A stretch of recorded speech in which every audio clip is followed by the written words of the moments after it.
It is now 10:15. It's 10:15 now. Supposed to start this meeting at 10 o'clock. Could you please tell us what is going on?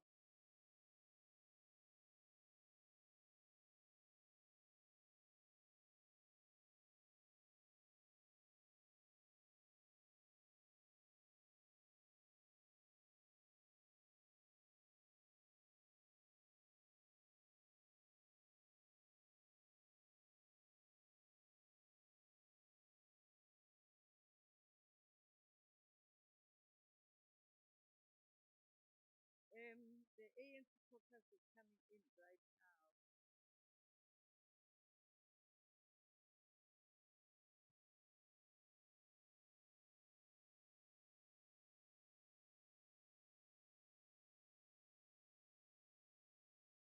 Ngiyakhumbula ukuthi i-ANC yadelela ayibahloniphi abantu angeke uyazi mkhize. ayinawo amawashi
Speaker, Madam Speaker,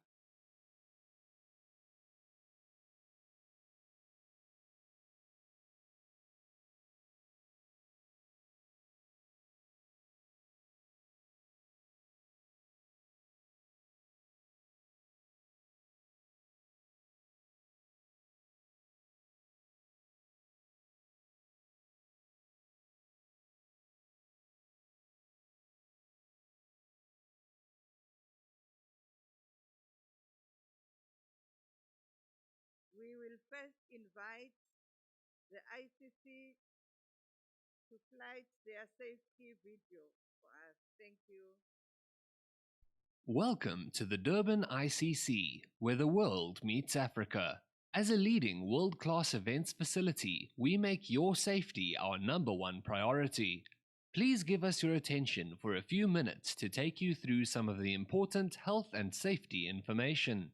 Whilst here, please help us to prevent the spread of COVID-19 by following these simple steps.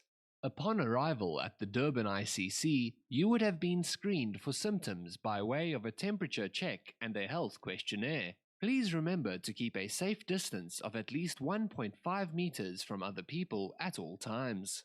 Wear a mask for the duration of the event when not eating or drinking. Avoid touching your face. Wash your hands for 20 seconds using soap and water as often as possible. If you can't wash your hands, use the hand sanitizer provided throughout the facility. If you are experiencing any of the COVID-19 symptoms, please contact one of our staff members who can assist you further. As the Durban ICC is a public space, please remember to keep your personal belongings safe and with you at all times. We have many bathrooms for your use around the venue. They are clearly marked in the foyer and concourse areas. The Durban ICC is a smoke-free building, but we do have clearly marked smoking zones outside the main entrance and opposite the concourse area. Please make use of these areas and the ashtrays provided when you smoke. In the event of a medical emergency, please dial the emergency number 031 360 1007 for assistance. The Durban ICC has developed a very simple emergency evacuation plan that everyone must be familiar with. Our staff are specially trained and will be there to assist you in following this plan. In the event of an evacuation, an announcement will be made to leave the venue. Please remain calm and walk swiftly to the nearest emergency exit in the concourse area. These exit doors are clearly marked. Security officers and the marshals will also help to direct you out of the building. Please do not use any lifts or escalators in the event of an emergency. Once outside, you will be directed to the nearest assembly point by the marshals for your safety. Please wait at the assembly point until the venue has been cleared and a marshal deems it safe for you to return to your seats. Thank you for your time and enjoy this event. Thank you very much. I will now request the acting city manager to read the notice convening the meeting. Thank you, Madam Speaker. Notice of Special Council meeting to all members of the eThekwini Council. In terms of Rule 5, subsection 4 of the Rules of Order Bylaw 2014 as amended, notice is hereby given that a special meeting of the eThekwini Municipal Council to deliberate on the 2021-2022 budget and related plans and policies will be held on the 27 May 2021 at 10 a.m. Inkosi Albert Luthuli Convention Center. Budget documents will be circulated in due course. The Ordinary Council will then commence immediately after the conclusion of the budget meeting. Duly signed by the Speaker of Council, Councillor W.G. Tusi, and dated the 21st of the 5th month, 2021. Thank you, Madam Speaker. Thank you, Acting City Manager. I wish to welcome Amakosi Asendlunkulu, present today, the Deputy Minister of Arts, Culture, all mayoral guests present in the meeting, council members, officials, members of the media, members of the public joining the meeting through live streaming, good morning and welcome. Today's meeting is very special since the first citizen of the city, His Worship the Mayor, Councillor Kaunda, will be tabling the budget, the People's Budget for 2021-2022.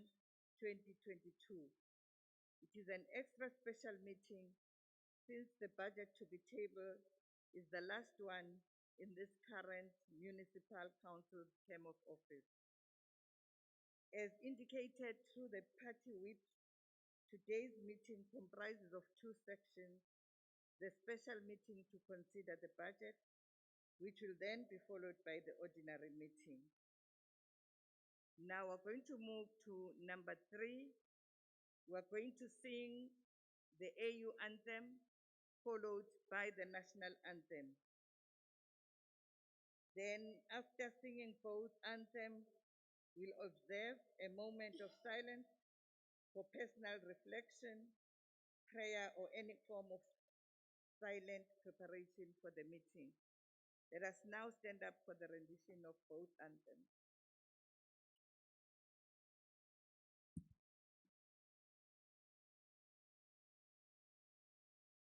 Let us all in liberation.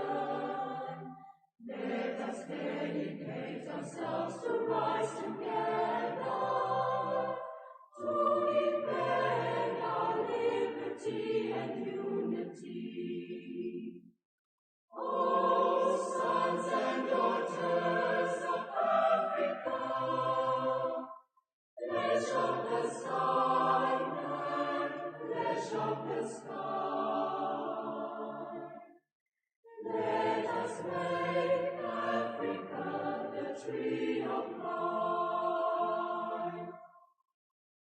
Let us all unite and sing together to uphold the bonds that frame our destiny, our destiny. Let us dedicate ourselves to fight together for lasting peace and justice on earth. Oh, sons and daughters of Africa, flesh of the sun and flesh of the sky. Let us make Africa the tree of life. Let us all unite and toil together to give the best we have to Africa, the cradle of mankind and fount of culture, our pride and hope and break of dawn. Oh, sons and daughters of Africa, flesh of the sun and flesh of the sky. Let us make Africa the tree of life.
observe a moment of silence for personal reflection or any other form of prayer.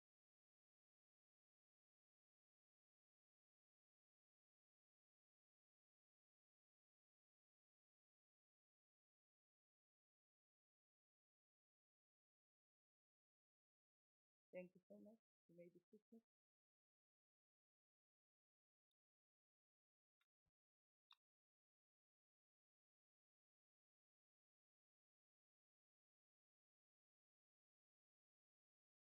We now move to official announcements by the Speaker.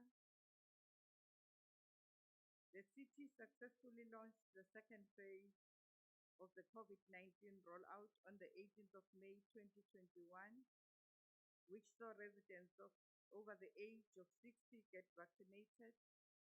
Members of the public are encouraged to assist those who qualify to participate in the first phase of the rollout to register online.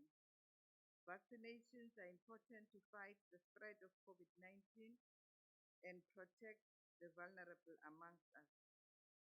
The city would like to convey condolences to all families and friends who lost their loved ones, especially to the royal family for the loss of the King Mantombi Dlamini Zulu. The city wishes to acknowledge celebration of the following special days in May: Workers' Day, which was on the 1st of May 2021. Best wishes to the Muslim community who mark the end of the holy month of Ramadan. Africa Day. Best wishes to all councillors celebrating their birthdays this month, especially Councillor Mhlanzi, who is celebrating his birthday today. Happy birthday, Mhlanzi.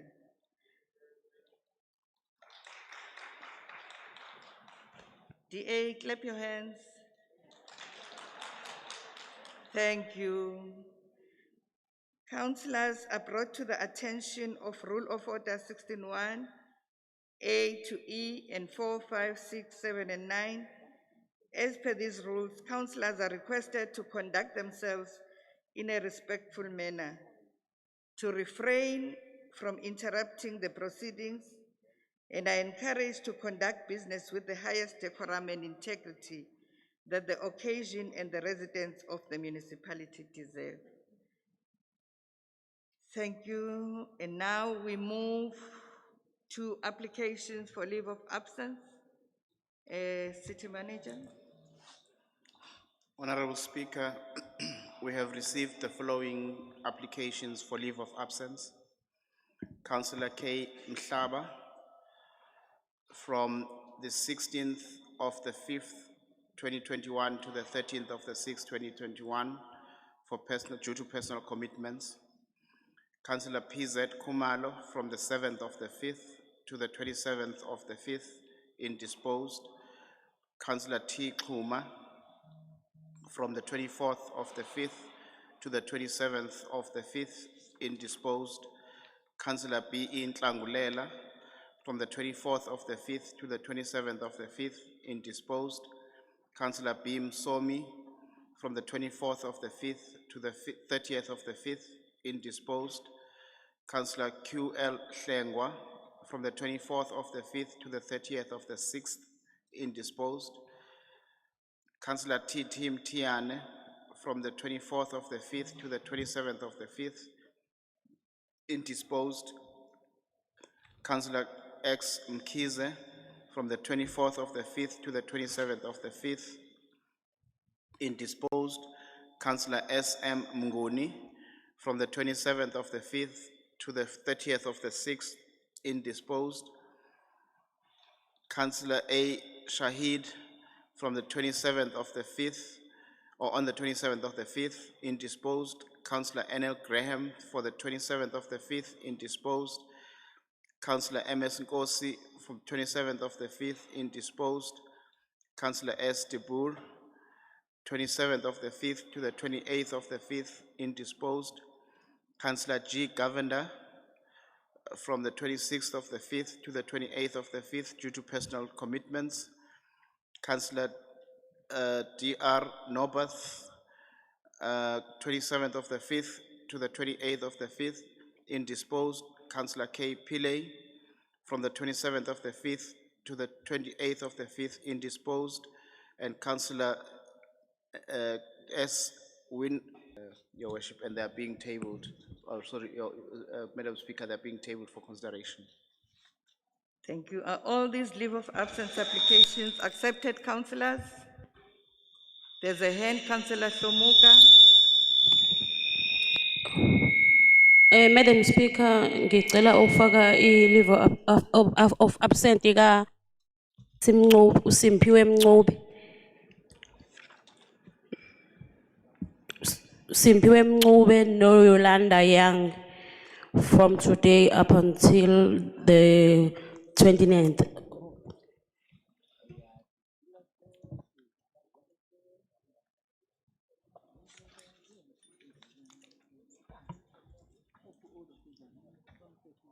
Speaker. Councillor Madlala. Speaker. Thank you very much, Speaker. I've just submitted a leave of absence for Councillor M. Tembu from the ANC. He is absent on personal commitment from today to the 29th. Okay. Are all these leave of absence applications, are you? Councillor S. Bansami. Speaker, Yes. I filled in the leave form to leave the meeting at 12:30 today due to a doctor's appointment. Thank you. And are we done with the leave of absence? Are we accepting the applications? Councillors? Agreed. Agreed. Now we are going to start as indicated with our special meeting.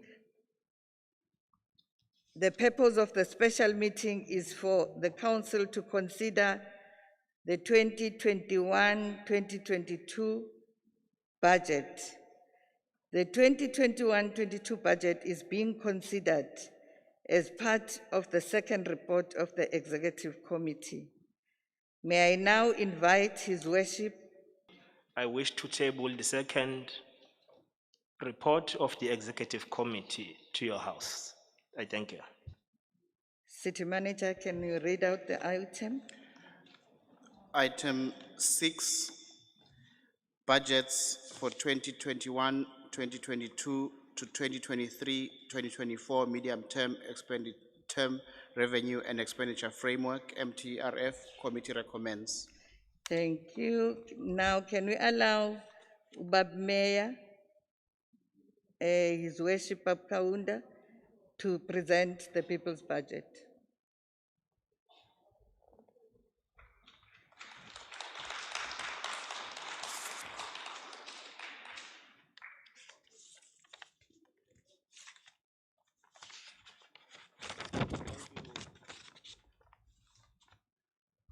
Thank you, Honorable Speaker.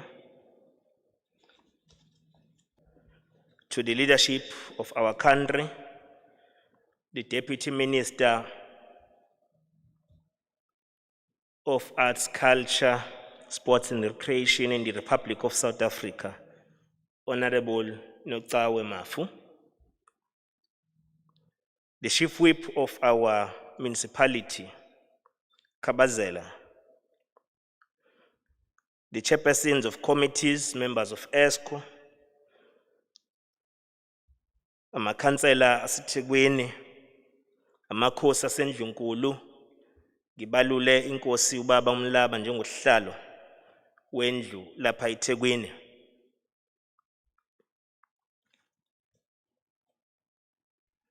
Sibingelele to the leadership of business in our province and in our city, ubaba Moses Dembe, who is the co-chair of Growth Coalition, Mrs. Pili. We also note all other chambers present Minara, Navkok. We also wish to acknowledge the leader of eThekwini Disability Forum, Ubaba Kaunda, who's also present today. The leadership of our movement, the African National Congress, Comrade Ubaba Ubheki Ntuli, okhona phakathi to the Deputy Coordinator of the RTT. We also wish to greet the leadership of South African Communist Party present, the Young Communist League, the ANC Youth League, ANC Women's League, our eThekwini Interfaith leadership present today, leadership of SANCO, the leadership from all the zones who are present today, all sectors represented in this special day, the city manager of our municipality who's leading the administration,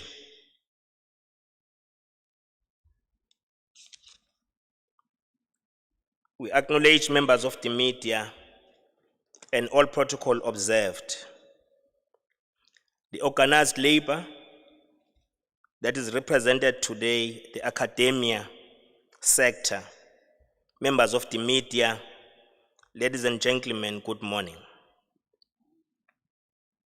Madam Speaker, on this auspicious occasion, we dip our revolutionary banner and we pay homage to the late King Goodwill Zwelithini kaBhekuzulu and the Queen Mantombi Shiwe Dlamini Zulu.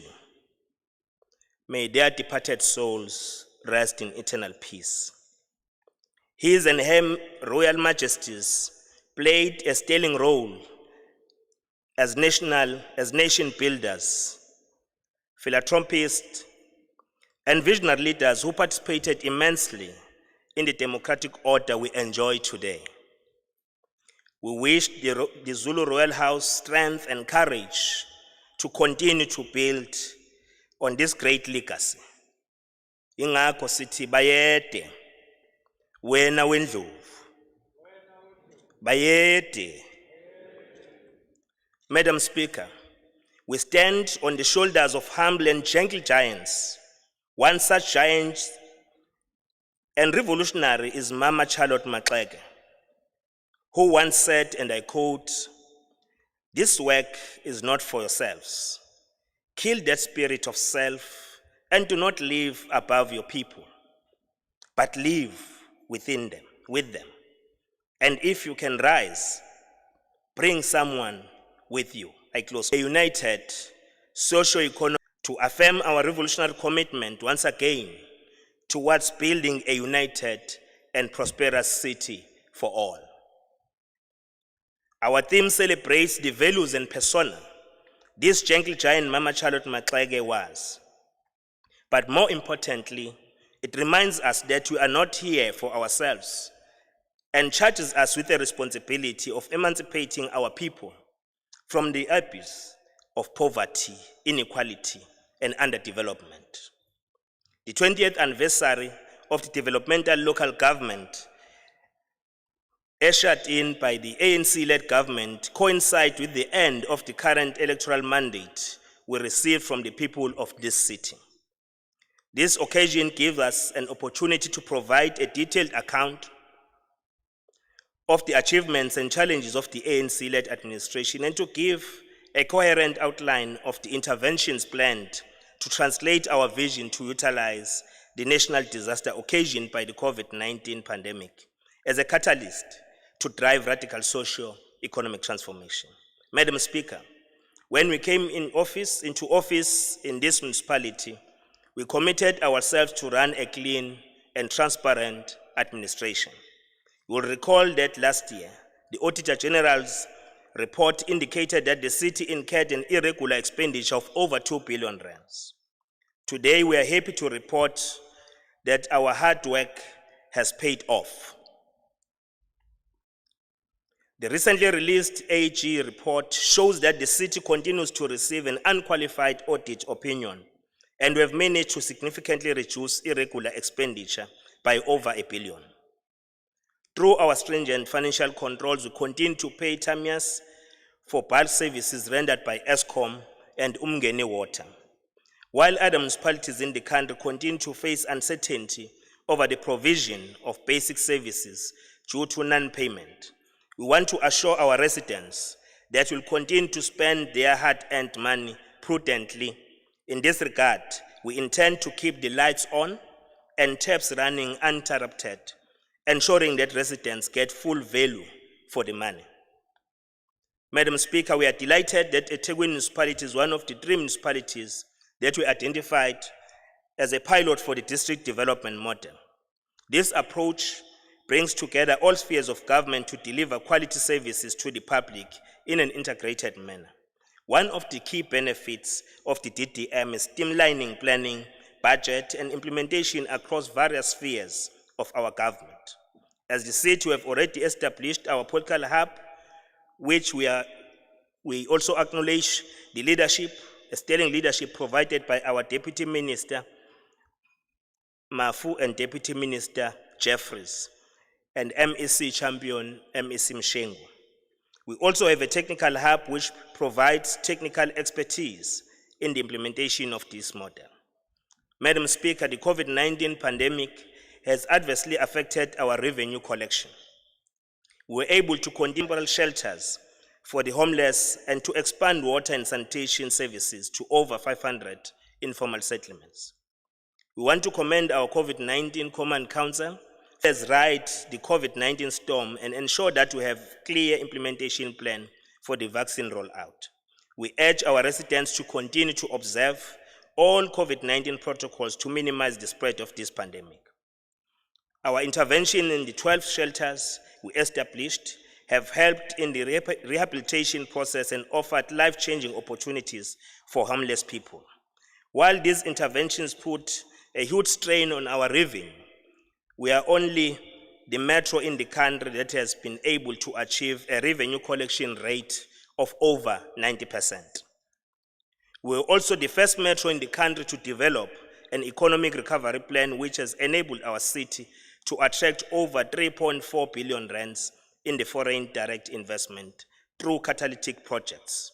During 2021 Easter holidays, our drive to revive tourism sector saw more than 45,000 visitors descending on our shores. As a result of this influx of visitors, the hospitality industry saw hotels' occupancy rates hovering above 60%. Our economy received a major boost with direct spending at approximately 60 million and a GDP contribution of around 150 million. A total of 320 jobs were created over this period, making eThekwini the holiday destination of choice for both local and international tourists. Our tourism products remain popular as shown by our recent nominations in the annual World Travel Awards. The city has received 4 direct nominations this year. Most of these awards, we have been winning them for several occasions. Destination, Africa's leading festival and events destination, and Inkosi Albert Luthuli International Convention Center has been nominated once again as Africa's leading meetings and conference destinations. We wish to congratulate our IICC for receiving these accolades constantly. As a city, we are committed to achieve gender parity by affirming women in top management positions. Please join me in welcoming our newly appointed Deputy City Manager of Corporate and Human Capital, Mrs. Kim Makatine. Mrs. Rosemary van Heerden, the Head of Health, and Mrs. Lindy Wekuzwayo, the Head of our Communication Department. The 3 seasoned administrators are bringing in a wealth of experience amassed over the years in both private and public sector. Madam Speaker, eThekwini municipality is at the forefront in the implementation of climate change initiatives in the continent. We were the first city in Africa to develop and launch our climate action plan, which will enable us to be carbon neutral city. We want to become the leading city in green energy, energy efficiency, and greenhouse gases mitigation in the continent by 2030. Through these climate change initiatives, Durban was declared as the greenest city in the world by Havana Urban Green Space Index. For us to become a safe and climate change resilient city, we have also established our one and only forecast early warning system, the FUSE, which boasts a state-of-the-art technology with the early warning systems to prevent storm disasters. As we come to an end of the current electoral mandate, it is important to indicate that over the past 5 years, the lives of people of eThekwini have changed and have changed for the better. Thousands of people now have houses, electricity, access to clean drinking water, new access roads, bridges, libraries, museums, fire stations, to name the few of our achievements. Madam Speaker, the number of households with access to water has increased from 898,457 in 2016 to 960,710 in 2021, with 585,345 indigent households receiving free water services and other basic services. Despite the increase of urbanization, we have been able to increase the number of households with access to sanitation to 853,393. Madam Speaker, last year we outlined our ambitious program of action. The mayoral 10-point plan is the consolidated version of our program of action, and it underpins our strategic set of interventions, our current performance in relation to these interventions and planned activities for the year ahead. The mayoral 10-point plan to institutionalize the new normal and drive radical socio-economic transformation. Madam Speaker, the coordination of implementation of the 10-point plan is in the Office of the City Manager to ensure maximum alignment and impact across the organization. Our 10-point plan, Madam, it is a man-made and it can be overcome and eradicated by actions of human beings. I close quote. On the reindustrialization of the city's economy trajectory driven by the Port City Industrial Program, plans to finalize the implementation of business industrialization strategy to reposition Durban as a competitive global port city are at an advanced stage. This roadmap will provide practical measures to enable the city to leverage economic growth, create new jobs and skills opportunities within the sector, and create a value chain beneficiation model to maximize participation of Blacks and Africans in particular. Leli chweba ngelethu sonke, ngakho ukuhlomula kulo kufanele kuveze indlela elakheke ngayo idolobha lakithi ukuthi abantu abayiningi kulo, Blacks in general and Africans in particular, bahlomule ngendlela. Following complaints by the business sector about the poor performance of our port, the government established a task team to drive the decongestion program in 2019. The program has reduced the total truck turnaround time at the port from 343 minutes per truck to 152 minutes. Ship turnaround times have also improved following the implementation of electronic appointment system, purchasing of new steel carriers, and heightened law enforcement is also observed. The task team is currently finalizing plans to shift cargo from road to rail. The city is also investing resources to expand roads leading to the port. The second one is the mayoral job creation catalyst projects and skills revolution war room. The war room strategy and conceptual framework has been completed and as committed in the previous budget statement. A war room was established and is championed by the mayor. The war room work stream are championed by dedicated portfolio chairpersons and coordinated by acting city managers and designated team of deputy city managers. The workstream action plans have been developed and the implementation process is led by the designated heads of departments. They will be made to account on the implementation of action in the war room almost every month. As part of the skills revolution, we'll provide training to unemployed graduates through the work readiness program.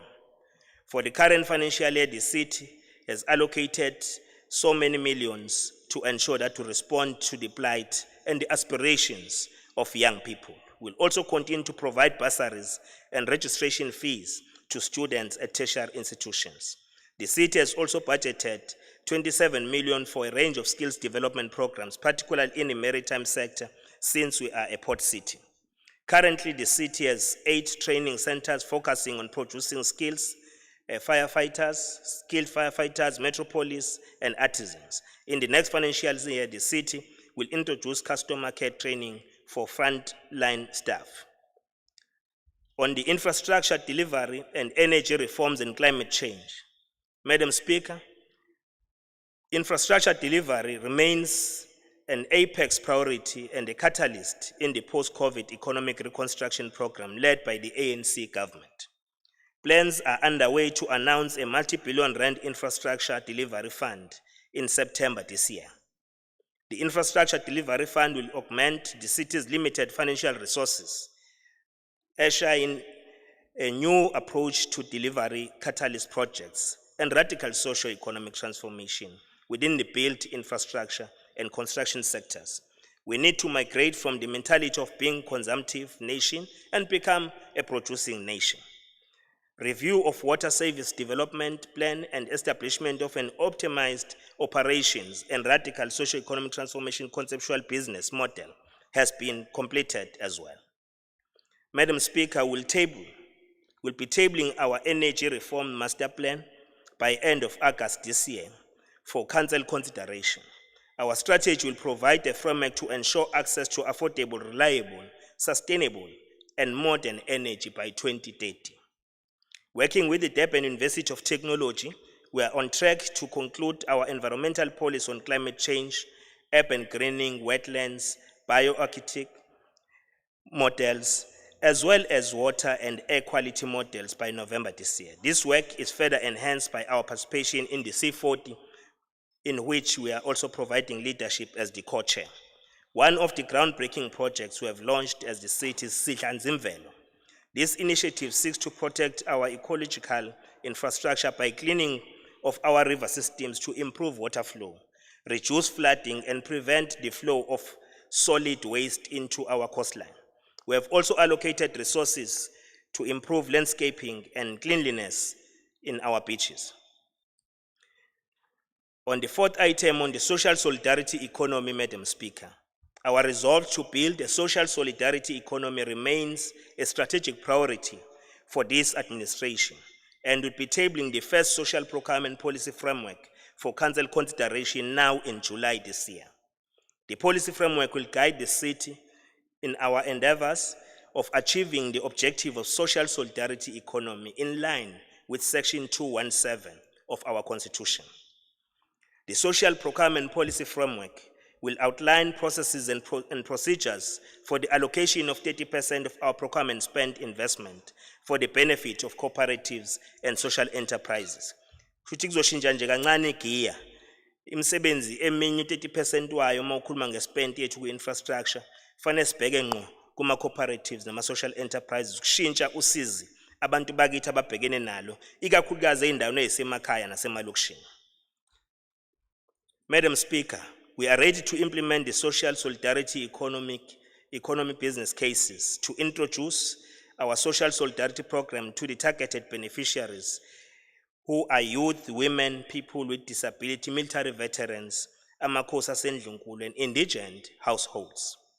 Madam Speaker, 2,166 permanent jobs are projected to be created in the implementation of these business plans. We'll begin the process of establishing ward-based primary social enterprises in the 70 impoverished wards and unemployment-prone wards. Ayaziwa kama-wadi la eThekwini lapho abantu bakithi besadla imbuya ngothi. Ngakho kumsebenzi wonke lo uzoqala kuwo lawo mawadi We'll also establish 17 secondary social enterprises zone-based and 1 tertiary social enterprise at the municipal level. Plans to establish social enterprise academy are underway and will announce the academy in due course. The academy will provide the institutional and technical support capacity for social enterprises, a major lesson and fundamental necessity that has been found to contribute to the failure of our cooperatives. Bekuthiwa ama-cooperatives awanganikezwa imisebenzi serious ngoba hlale efeyila kunembango yemali kunakho konke, kodwa esikubonile kuyimbangela enkulu yalokhu ukuthi kungabe khona i-academy yawo la azoqeqeshwa khona usuku nosuku ekwazi ukwenza umsebenzi ngendlela esezingeni lokuba osomabhizinisi. We want to invest 1 billion of the city's procurement spend in the township and rural economy by the end of this financial year. Madam Speaker, community-based or to a committee-based and inclusive service delivery model, Operation Kaunda. On the Procurement Center of Excellence, Madam Speaker, public and private procurement outlets have a great impact on the economy and as such require stringent management. Madam Speaker, the framework of the transformation of infrastructure contracts has been concluded. The implementation of this framework will enable the city to place 30% of the contract value to black-owned SMMEs and 35% to social enterprises. The process of establishing the Procurement Center of Excellence has also begun. We aim to unveil our Procurement Center of Excellence master plan by end of August this year. All the dates we are saying and we are mentioning, Honorable Speaker, are going to be adhered to. The Procurement Center of Excellence aims to achieve the following strategic goals. You can go through yourself to all those noble goals that will assist our city to function. But if I can quote the few, utilize the Africa Procurement Indaba to provide practical tools and systems to promote intra-Africa trade, localization, procurement-led industrialization, and social procurement policy. We'll also use the platform to leverage from Africa Free Trade Zone as an intervention by the African Union. Provide ongoing research and development and professional development. Provide strategic platform to drive public-private procurement collaborations. Provide institutional capacity to state organs in the planning and strategic implementation of procurement strategy in line with our district development model.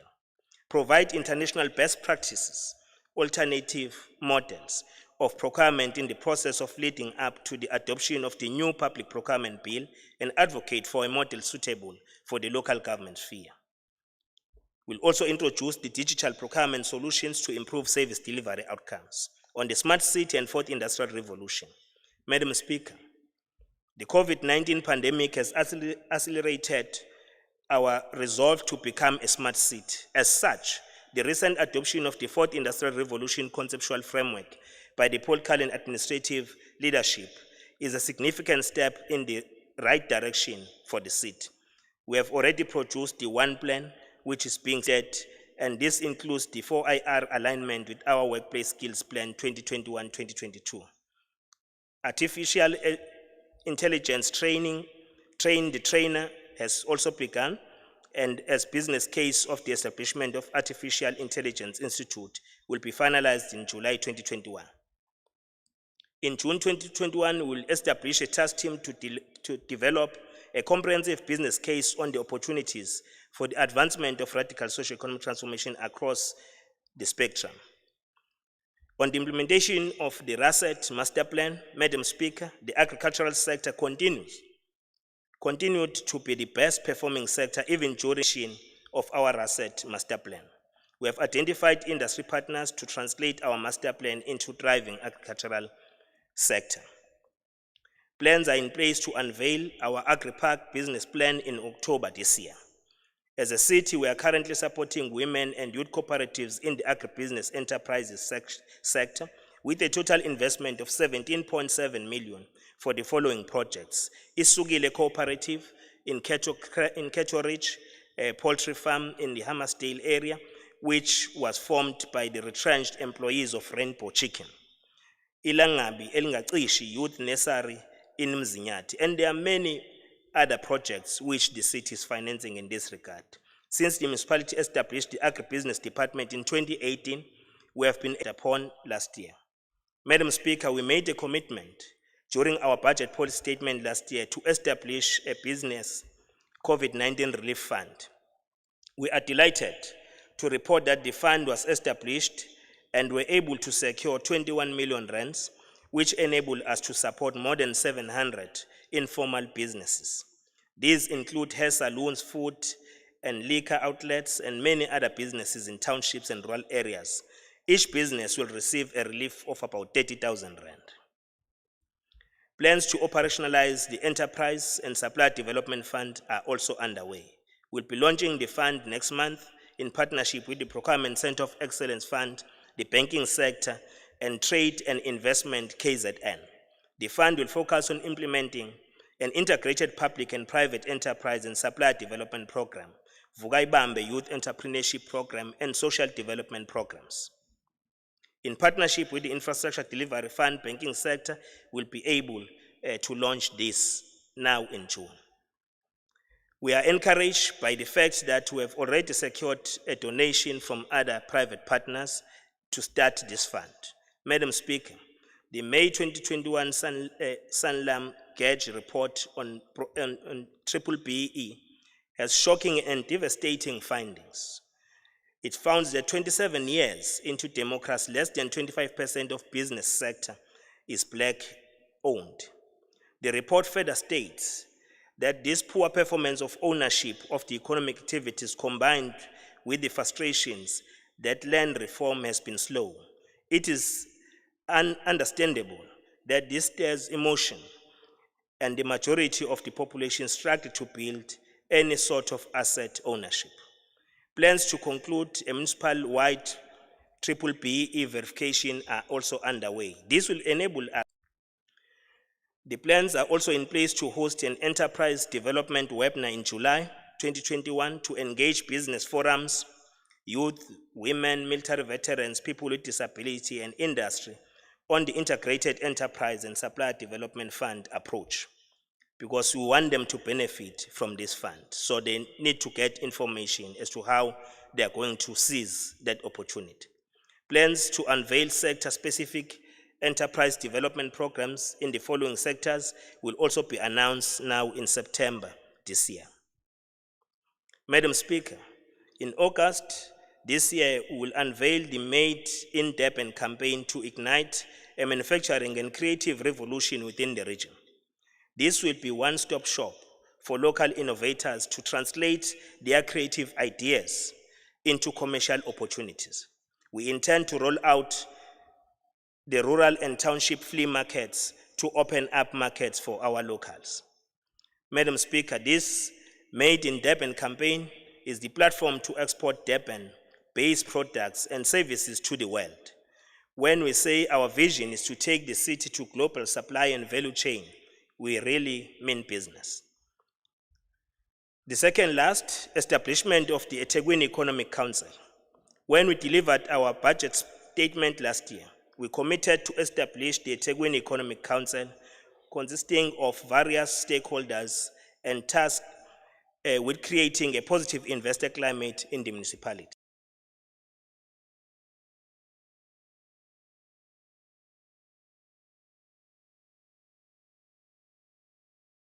Today, with all sectors represented in the council, and they are also committing themselves in achieving these set objectives. To date, we have established 15 work streams with different sectors, including public transport, oceans economy, taking Durban in the world map as a global economic powerhouse. Honorable Speaker, the last point was radical budget re-engineering reforms. Madam Speaker, the plans we have set out to achieve our budget objectives require fundamental change in every aspect of our operations. Key to achieving radical socio-economic transformation is the urgent task of re-engineering our budget cycle, processes, culture, and its practices. Madam Speaker, a post-COVID-19 economy must reflect fundamental change in all elements of the budget cycle. We need to leverage our balance sheets to attract public-private partnership and broaden foreign direct investment. Our natural resources and geographic positioning must be utilized to attract more than just a foreign tourists, but to leverage from domestic value chain. Budget planning must recognize that there is township and rural economy. We must urgently adapt to this reality and find mechanisms to mainstream this economy into cities' GDP. In the next 3 months, the Development and Planning Unit will be working with Amakosi to identify pieces of land to incorporate as economic corridors in the rural areas. Our budget performance must not be measured by the amount we spend, but the number of lives we impact. Honorable Speaker, with the advent of COVID-19 last year, we saw a drastic decrease in the ability to collect revenue. As a result, our collection rate dropped from 95% in March 2020 to 56%. Subsequently, we introduced a special debt relief program that assisted business and residents. At the same time, no interest was raised on areas, and this allowed for a favorable payment plan to settle areas. When this relief program comes to an end in June 2021, a new COVID-19 relief strategy will be put forward to respond to the third wave of the pandemic and to assist customers. To date, the relief program has assisted more than 20,000 customers. We'll be conducting community outreach programs to popularize these benefits and tackle the challenge of households with high bills. This will be done in all 6 regions of the municipality before the end of June. While we witnessed a low payment rate since the beginning of this financial year, we are pleased to report that our collection rate has substantially improved to an average of 94.7%. Therefore, the budget we are tabling today is based on an average collection rate of 95%. Honorable Councillors, as a current government, we have an obligation to improve the lives of the poor by ensuring that they have access to basic services. Accordingly, this ANC-led municipality continues to implement its progressive indigent policy, which provides a safe net for poor households. The qualifying criteria, amongst others, is that the residential property must be valued below 230,000 to 500,000 with a total household income of 3,760.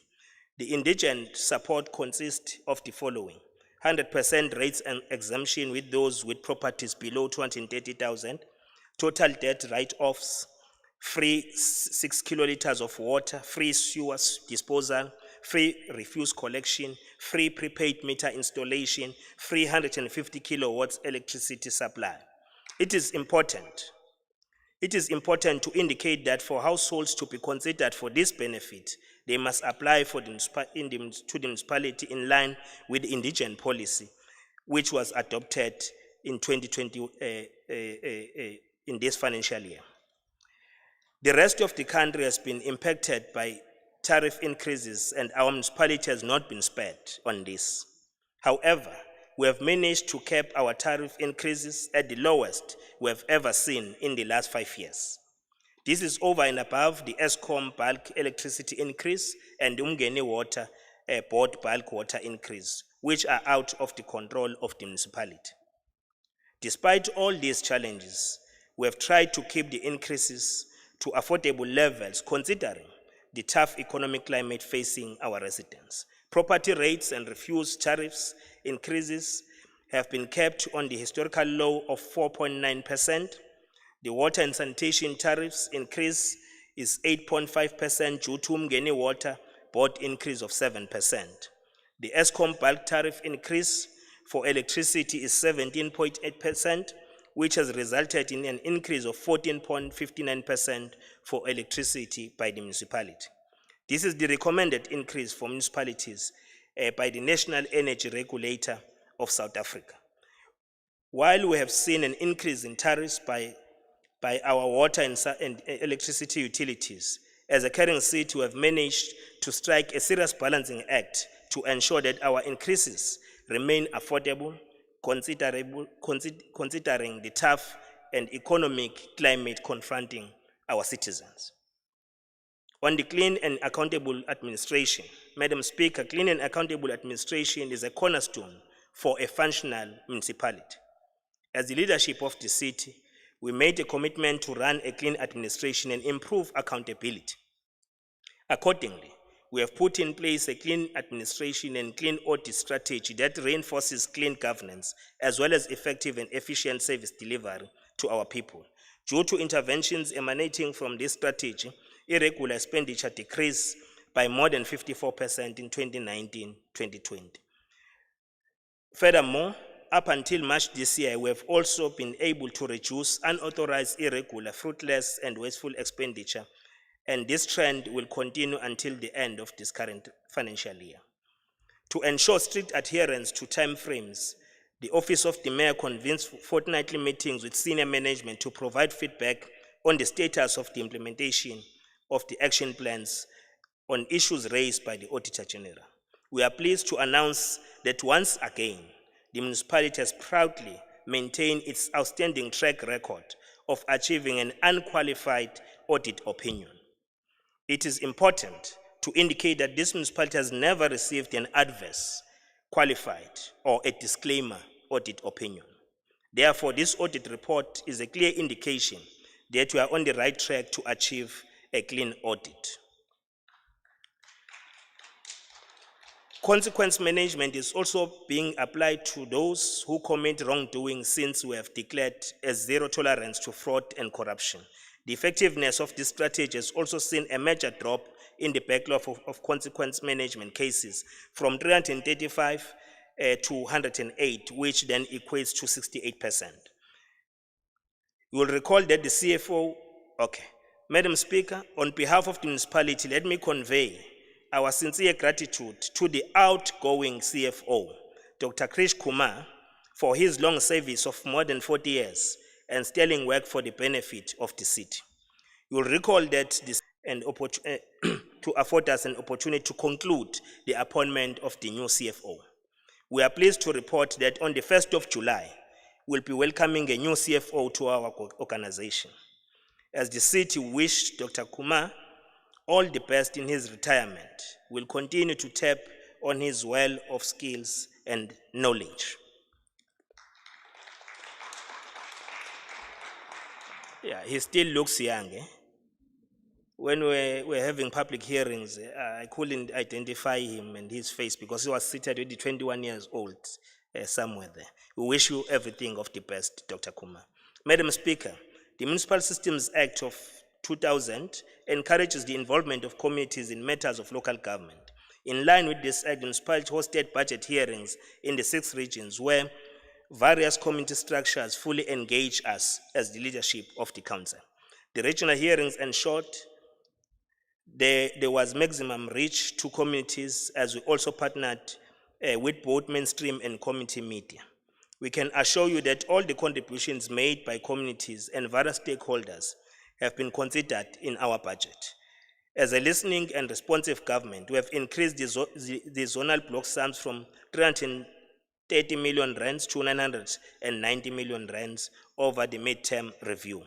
The provision will be utilized to address concerns relating to pedestrian bridges, traffic calming measures, health hazards, sidewalks, passages, and other critical issues, more especially in the underdeveloped areas. Furthermore, service delivery departments have sundry block sums that can be reprioritized during this year. The priority concerns arising from the public participation process will be catered for through the zonal budgets and block sums. On the adverse effect of the pandemic to the economy and recovery economy, with over 6,000 companies forced to close, to shut down, resulting in 300,000 job losses as a result of COVID-19 pandemic.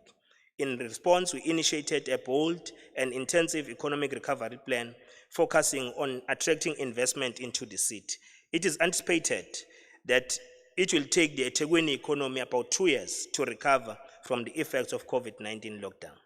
Therefore, this budget will ensure the continuity of service provision, retain existing businesses, and attract new investment to grow our rate base as a city. On foreign direct investment in catalytic projects, investment in infrastructure is one of the key priorities for the ANC government to grow the economy and create decent jobs. Working with all spheres of government through the district development model, we want to unlock 4.5 billion of bulk infrastructure to support the implementation of these noble ideas. The projects, if you can mention the few, upgrading of old North Coast Road, and revamping electricity substation and brickworks development, 800 million that will be spent. Road infrastructure improvement, bulk water and electricity and waste water treatment works for the Nchongweni development, 862 million. Road infrastructure upgrade Keystone development, 200 million. Enrigwa Klimba interchange wastewater treatment work and electricity supply for Keto Ridge development, 700 million. New Boulevard, social infrastructure inclusive of mixed housing, clinic and school for Konopia development at 2 billion rands. Over the 2021-2024 MTREF, eThekwini municipality has set aside that amount to ensure that we respond to these infrastructure programs. In partnership with private sector, we are also implementing the following projects which have the potential of bringing over 14 billion investment into our city. A Retropolis development in the North Corridor, which includes the Nyaninga, Dube Trade Port, and Whetstone projects. M4 and Umhlanga Corridor, which includes Konopia, Isibaya, Oceans Beach, Wood, and Virginia Airport projects. Midway Crossing and Brickworks projects. Automotive Supply Park in the N2 South Corridor, West Corridor. All these projects, Madam Speaker, are currently being implemented and will run up until 2026, which is our economic recovery phase, with a projected investment value of 217 billion rands. On the intervention to boost township and rural economies, Madam Speaker, guided by the ANC manifesto, we are committed to transform the economy to serve all our people. In this regard, the municipality is accelerating interventions to boost township and rural economies. Our aim is to open access to people who are deprived of economic opportunities to participate in the mainstream economy. We must strengthen partnership with big businesses to drive industrialization in township and rural areas by supporting black enterprises and cooperatives. We must report to this House, Honorable Speaker, that today, part of what we have signed in the social compacts entails what the big businesses will be doing to ensure that we empower the informal economy as well as our communities, and also make eThekwini more industrial than ever before. Recently, we launched 2 successful projects in Umlazi, Ezimbuzini Automotive Hub, and informal trader stalls. These state-of-the-art facilities have brought dignity to enterprises that participate in the informal economy. This project has transformed the lives of small businesses who previously operated from residential backyards and illegally occupied vacant land. These small businesses render services such as welding, vehicle repairs, and carpentry. We are also excited to announce that this municipality has recently completed a light industry park in Umlazi esizoyivula nayo kungekudala ngoba uhulumeni we-ANC uyaqhuba akamile uyasebenza. We are pleased to report that similar projects are earmarked for KwaMashu, Mpumalanga, and Inanda townships. Working with national and provincial government, we are also prioritizing the establishment of light industrial parks, auto hubs, business hubs, and innovative centers in townships and rural areas. We'll continue to provide support of these facilities to ensure that they function and they are able to create job opportunities for our people. Soon we'll be unveiling the automotive park in Ilov. Positioning the city as destination of choice for local and international tourists. As part of adopted city's economic recovery plan, the city will continue to apply innovative strategies and programs to revitalize the tourist sector. Since we are tabling this budget towards the end of Africa Month, we are reminded of the potential that exists in the continent as we seek to attract new investors. Our campaigns must be able to persuade African tourists that there is more value for their money in Durban than a park, a vibrant hospitality industry, a culinary tourist experience, and rich cultural heritage. We continue to encourage responsible behavior in order to minimize the spread of COVID-19. As we are migrating towards a smart city, we must accelerate the process of digitizing our heritage and tourism products so that visitors can be able to consume this. Madam Speaker, the city has two flagship entities that are supporting the tourism industry, Ushaga Marine Theme Park and Inkosi Albert Lutuli International Convention Center. Before the hard lockdown, the ICC was performing extremely well with the revenue and operating profits exceeding budgets. We are going to continue to support the entity as we are still grappling with this pandemic. In this regard, we have allocated a grant funding of 15 million to help the entity remain going concern. Once again, it's found itself experiencing serious cash flow challenges. The loss of income since the lockdown has further impacted its revenue. They have developed a turnaround plan that is driven by the newly appointed Ubaba Ukhoza, Undabo Khoza, okuyena ose CEO omusha weShaka Marine, engacela simshaya ihlombe simamukela.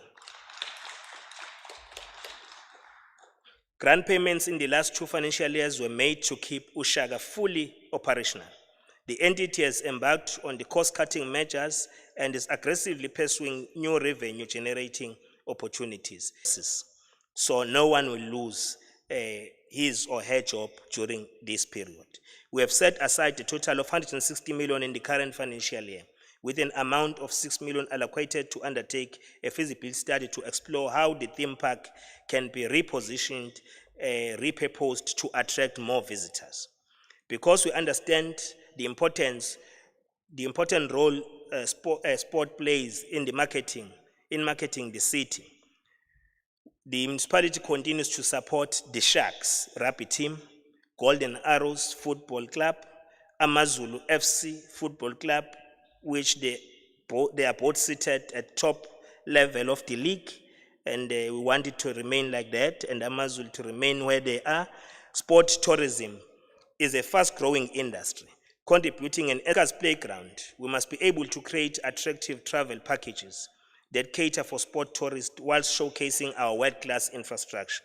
Madam Speaker, we also want to take this opportunity to congratulate all these teams for their hard work and for being exemplary ambassadors of our municipality. We also wish to congratulate Royal AMF Football Club for their sterling performance in Glad Africa League, and we wish them success and promotion to the DSTV League. eThekwini is a melting pot of cultures and has rich liberation struggle heritage. Therefore, our historic sites in all regions must be restored to capture the legacy of our struggle and be able to tell our story accurately for the benefits of the younger generations. Last year, we directed relevant departments in the city to prioritize the development of the South and West tourism corridors. We are happy to report that we are finalizing plans of restoring the gravesite of Ubaba Antoni Mzwakhe Lembede, who was the founding president of the African National Congress. Historical events such as Kwamakhuta Massacre will be integrated to this package. The municipality is also collaborating with national and provincial government to ensure that the museum at Adams College is completed. Honorable Speaker, the significance of Adams College is that it was central in producing some of our struggle icons, such as Dr. J.L. Dube, the founding ANC president, and Dr. Nkosazana Dlamini Zuma, the current Minister of Culture, and many other leaders who are doing a sterling job in the nation. It is against this illustrious background that we have identified Adams as the central point for the South Liberation Heritage Route. In the western areas, the Mpumalanga Heritage Center design have been completed, and we urge all in program, Madam Speaker, our efforts to create a positive investor climate in the inner city are beginning to yield positive results. We are pleased that following the engagement with Property Works and Transnet to renovate 7 state-owned properties as well.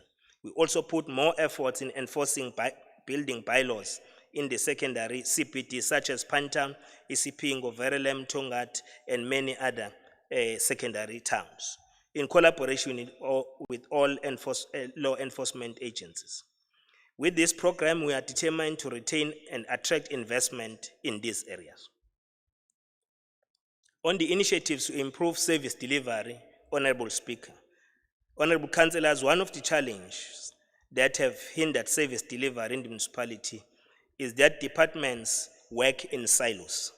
To address this situation, the city has established a service delivery war room to coordinate efforts across departments, to monitor and to fast-track the implementation of diverse priority capital projects.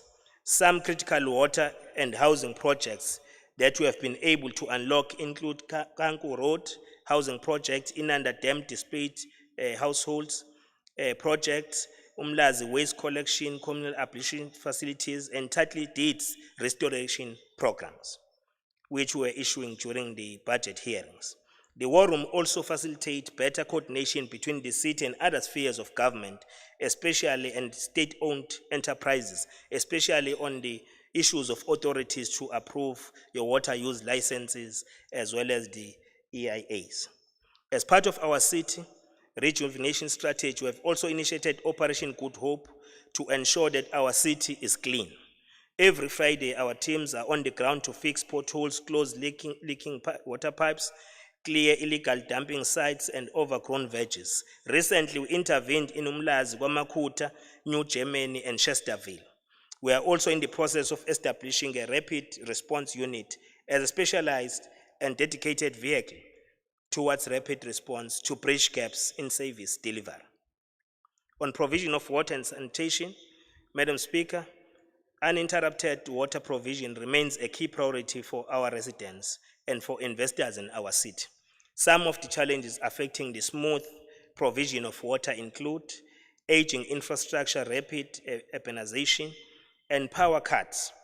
To address these challenges of power shortage and cable theft, which affect the functioning of our pump stations, the city has installed standby generators in 10 pump stations. We have also secured an exemption from load shedding on a few key strategic water installations such as Durban Heights and Inanda Dam pump statement of water main for 8.2 billion rands. Water infrastructure rollout in rural communities, Kongonyameni, Adams, and informal settlements, Kombumbulu, Mzinyati, Wanyusa, Mneni, Inanda, Tuzuma, and informal settlements. Pump stations upgrades over 1 billion rand to improve water supply. Rolling out of smart meters, commissioning of the Northern Aqueduct to boost the water supply. Sifisa ukudlulisa ukuxolisa okukhulu kubahlali bagcina amanzi. Manje leli damu ungasebenzi kwalo kufaka ingcindezi eyenza ukuthi abantu balapha eThekwini bengawatholi amanzi ngendlela elindelekile. Ku-affecta sizinda. Lolu hlelo ke olwenziwa usithemba ukuthi lizoba nomehluko omkhulu elizowenza uma sekuqediwe ukuthi kulungiswe lapha. Njengoba ngikhuluma nje kunemphakathi esinikezela amanzi ngezimoto zamanzi ngenxa yokuthi lawa amancane amadamu kuyiwona supply idolobha lonke laseThekwini aseyahluleka ukuthi akhiqize amanzi enele ukuthi abantu bewathole ngendlela elindelekile. Sifisa ukudlulisa lelo xolo kodwa sisebenzisana ngokusondelene nomngeni water ukulungisa inkinga zamanzi futhi sinesiqiniseko sokuthi zizolunga. On human settlements, Madam Speaker, Itegun municipality has been hard at work in providing home ownership and ensuring that people live closer to the economic opportunities. This is in line with our vision of eradicating the apartheid spatial development planning. Over the last 5 years, the city has achieved the following: provided more than 13,500 hectares of land for housing development, built 15,799 free homes for qualifying beneficiaries under the Breaking New Ground program, transferred ownership of flats to more than 8,000 occupants, upgrading or rebuilt of 3,053 pre-1994 housing units, 1,893 housing opportunities, ownership and the rental, both of those facilitated for the gap market, constructed 290 family units inside hostel precincts, receiving approval from National Department of Human Settlement for the implementation of 5 catalytic human settlement projects, that is Konubia, Umlazi, Urban Regeneration, Bridge City, Greater Amaudi, and Inner City. The total housing opportunities created during this period is 21,035. On road infrastructure is key in connecting communities to social amenities and economic opportunities. As the city, we are proud that over the last 5 years, we have rehabilitated 1,237 kilometers of access roads, and we have upgraded 94 kilometers of access roads in rural townships areas from gravel ehambisa umnotho emphakathini yakithi. A further 21 kilometers of rural gravel road will be surfaced by the end of this financial year. So, iyaqhuba i-ANC, umasipala oholwa i-ANC eThekwini.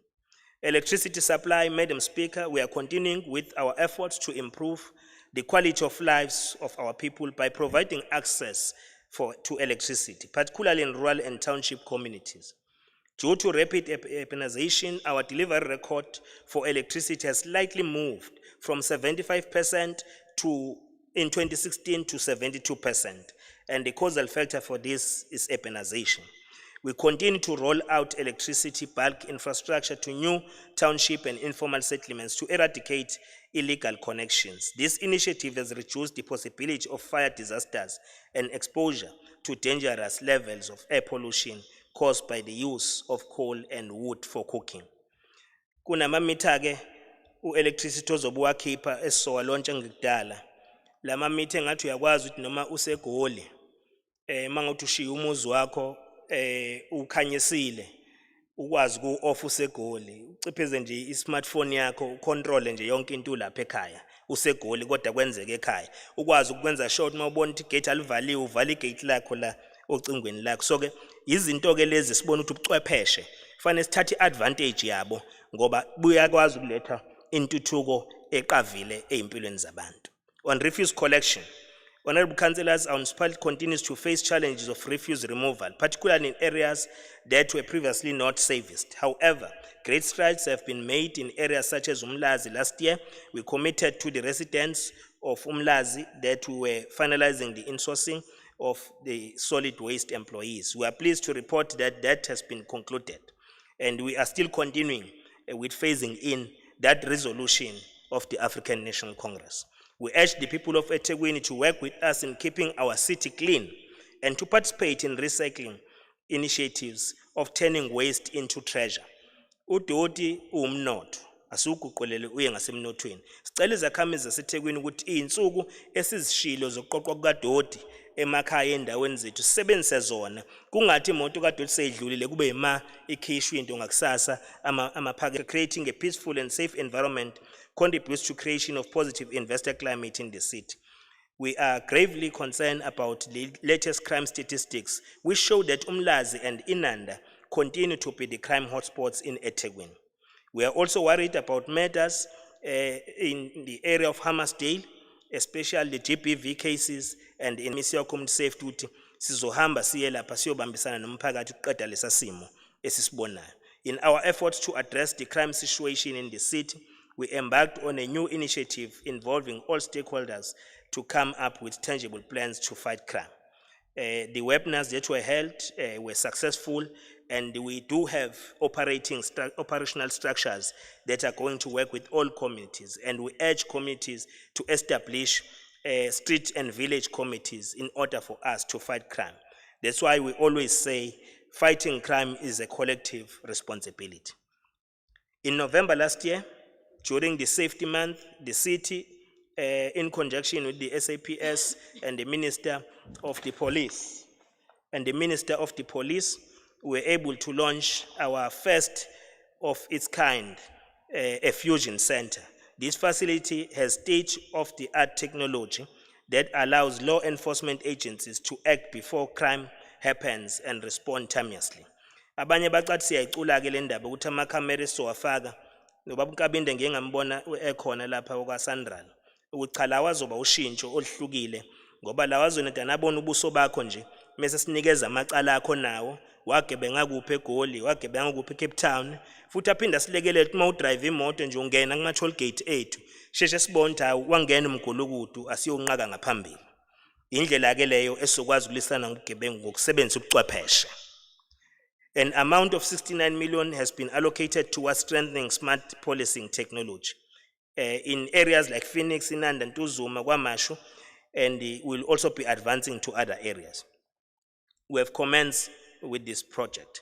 On the land invasion, this is one of the sketch that needs to be rooted out in our community, and we are working very closely with Amakosi to attend to this sketch, and we want our communities to support us in building. Since by the ANC government to fight HIV and AIDS have resulted in more South African living longer, with average life expectancy increasing. Infection among the youth, particularly girl children, continue to increase. It is for this reason that as the municipality, we are implementing youth-friendly programs such as Shekon. Young girls are also receiving the pre-exposure prophylaxis treatment to protect them from getting HIV and AIDS infections. To improve access to health, the following clinics will be constructed in Konopia, phase 2, umfuna ukulungiswa kuwona i-clinic yasemlazi kwaG, yase-Chesterville, yase-Newlands West, Lamontville, Glen L Clinic, and Osterville Clinic. So iwona-ke asephondweni lokuthi singenelele siwalungise. Migrating to a smart city, Madam Speaker, our city is at the critical point of becoming a hub for digital transformation. In 2016, the city embarked on a program to roll out free Wi-Fi and broadband internet access to the public as part of our ICT modernization strategy. To date, 828 free Wi-Fi hotspots in 312 sites have been commissioned around the city in government facilities and public areas. A total of 500 megabytes of data is allocated per device per day.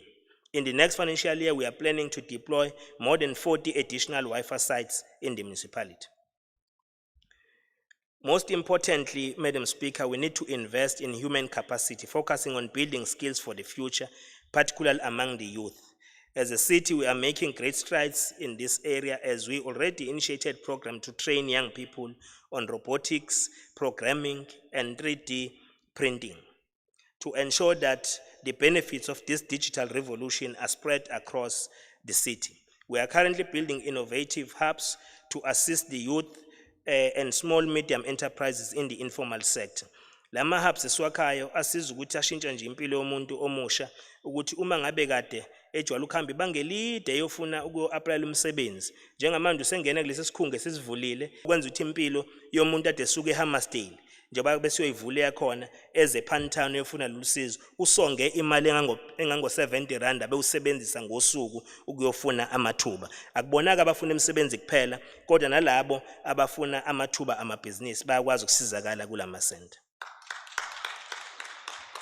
To ensure that benefits of this digital revolution are spread across the city, we will also continue in the areas where we have not yet touched base with to ensure that we roll out such projects. With these initiatives, we are confident that as a city, we are on the right track to make Durban a smart city of the future. Madam Speaker, it is a distinct honor to table the 2021-2022 eThekwini municipality budget of 52.3 billion rands for adoption by our council.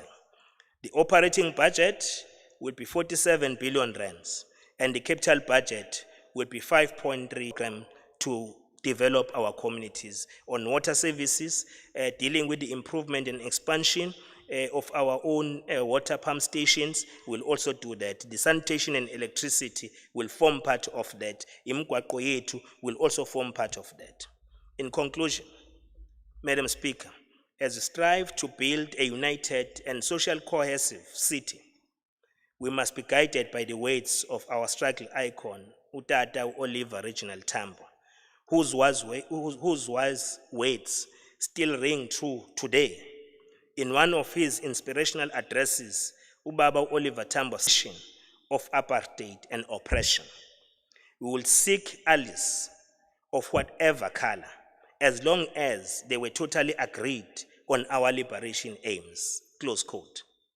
eThekwini, Madam Speaker, belongs to all who live in it. Let us embrace our unity of purpose and appreciate our diversity as a nation. This will undoubtedly help us achieve our vision of becoming the most caring and livable city by 2030. We wish to thank our frontline workers who are at the coalface of fighting this pandemic and continue to serve residents with love, courage, and determination. We extend our appreciation to all our stakeholders and our staff for their immense contribution in building a resilient city. We must continue to grow our city as a tourist and investment destination.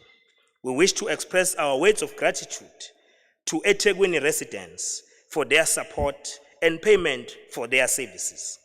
Our special thanks goes to the People's Movement, the African National Congress, for entrusting us with the responsibility to lead this city and their continued support.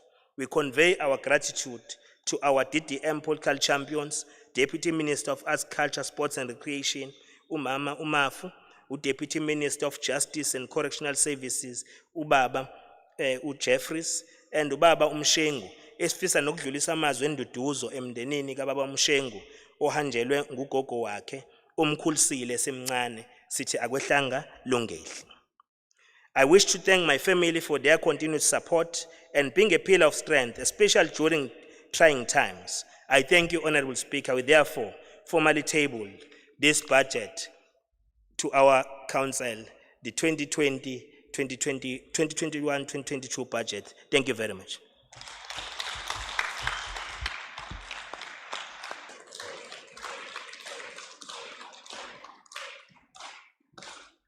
Thank you very much, Your Worship, Bab Mayor, for the elaborate budget speech.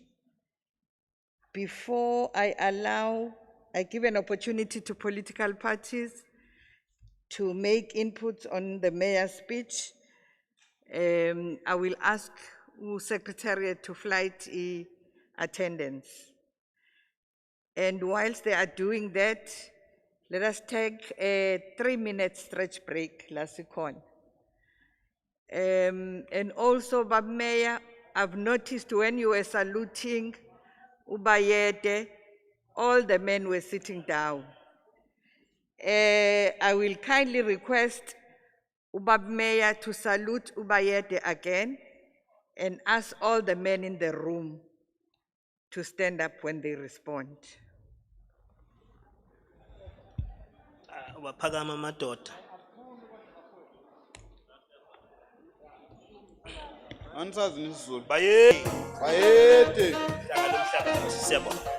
Thank you. Let's all take a stretch break.